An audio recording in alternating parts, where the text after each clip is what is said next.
मैं ज्योतिर्विद डॉक्टर गजेंद्राचार्य, प्रकाशक विशाल ज्योतिष कार्यालय 20:33/3 बोधगया मठ, बैजनाथा कमच्छा, वाराणसी से यूट्यूब चैनल के माध्यम से अपने सभी सब्सक्राइबर लोग के लिए तथा संपूर्ण देशवासियों को ज्योतिष का विशेष ज्ञान प्राप्ति हेतु अपनी 25 रचनाओं में यह स्वर्णिम रचना बृहद ज्योतिष रहस्य है, जो कि 5151 पृष्ठों में शुद्ध हिंदी भाषा में 5005 कुंडलियों से युक्त 5151 पृष्ठों में उद्धृत है।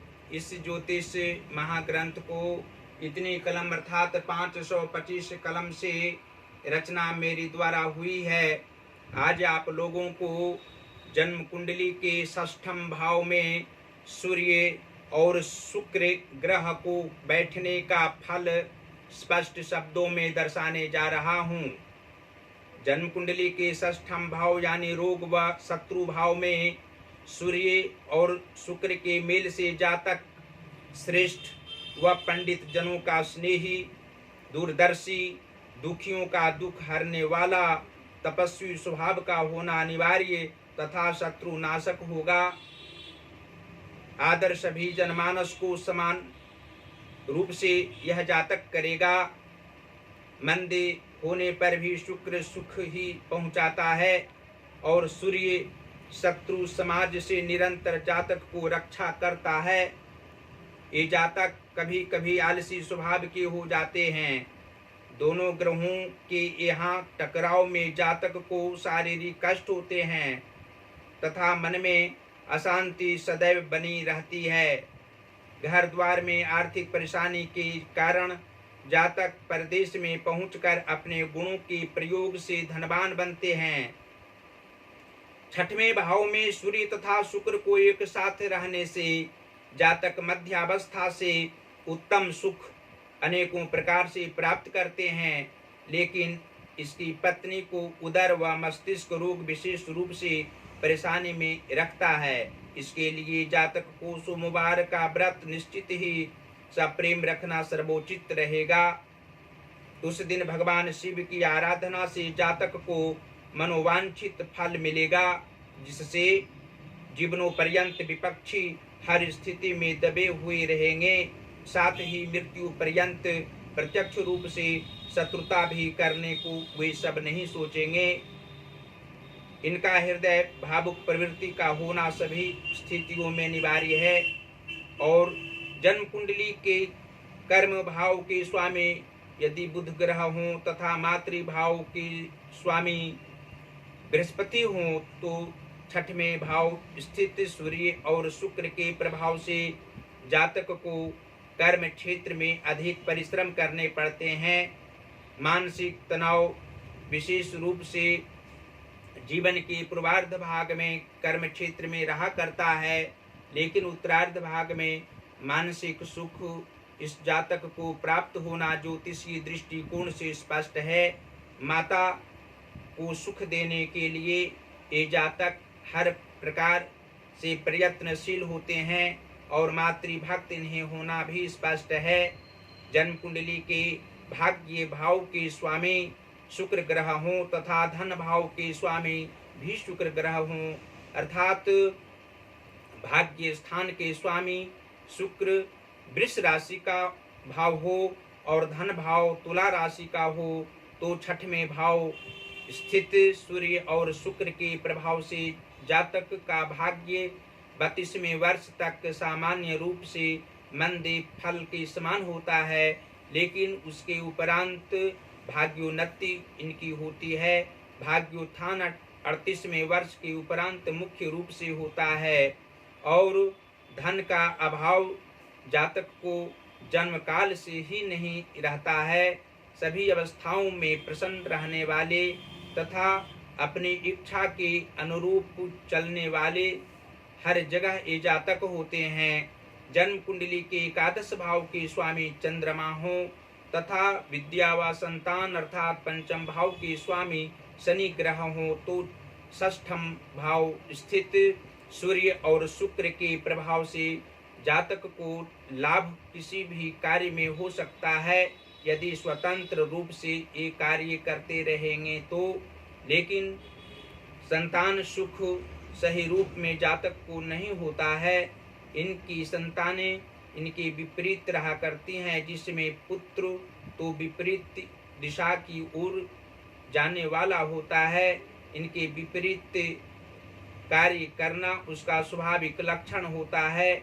और जन्म कुंडली के सप्तम भाव के स्वामी गुरु बृहस्पति हों तथा लग्न से बुध ग्रह हों तो षष्ठम भाव स्थित सूर्य और शुक्र के प्रभाव से जातक को पारिवारिक के क्षेत्र में आत्मिक शांति भी मिलती है और मानसिक तनाव भी प्रतिकूल अवस्था में होना स्वाभाविक बात होती है।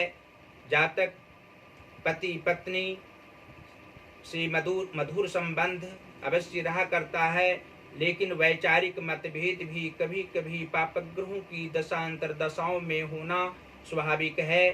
जातक का शरीर स्वस्थ भी रहता है और अस्वस्थ भी कभी कभी होना विशेष रूप से स्पष्ट बात होती है।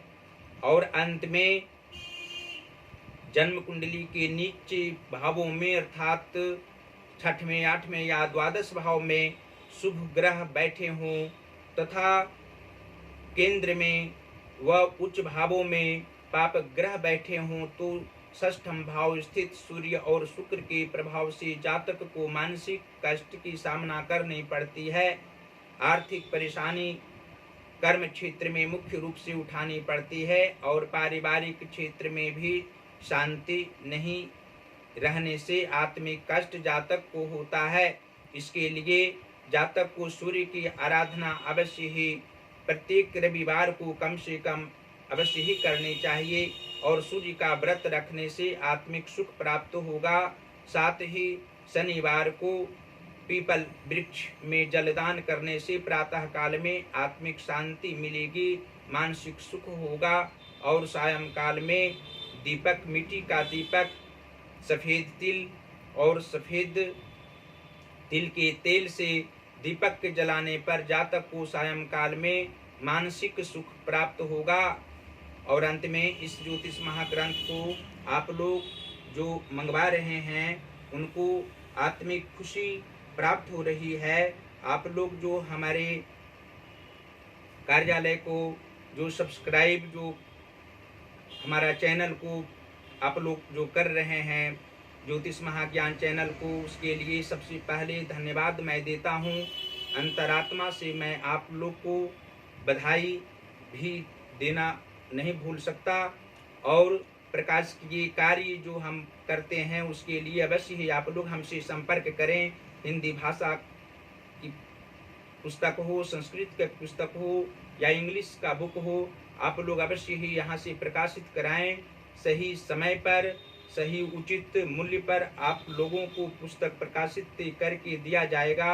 और इस ज्योतिष महाग्रंथ को खरीदना अवश्य ही आप लोग जारी रखें और यहाँ से अवश्य ही समय पर ही आप लोगों को जैसे भेजा जा रहा है भेजा जाएगा। हमसे सीधा संपर्क आप कर सकते हैं।